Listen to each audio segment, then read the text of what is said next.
Hello everybody, welcome back. Today as well we have got you another video. In this video I'll show you how you can simply go ahead and transfer money from Apple gift card to bank account. But before that, please do make sure to like our video, subscribe our channel, and yes, without any further delay, we're simply going to go ahead and step into our video.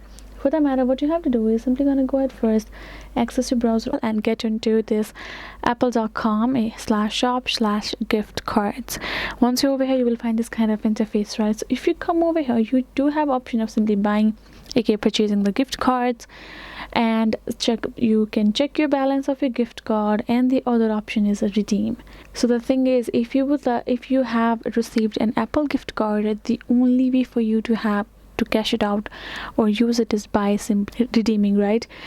Otherwise there is no way for you to do so, because even in the terms and conditions of Apple gift card itself, they do not allow or give permission to transfer money to bank account. When you are doing the redeem, while redeeming, you can add your Apple ID and transfer the money to your Apple account. Likewise, or you can transfer Apple Cash to the bank account, which they will give you the method as well, but you do not have an option simply for you to transfer your money directly from your gift card to any bank account. So that is basically it, guys. Hope this video was helpful to you all. Thank you so much for watching, and yes, I'll see you guys in our next video.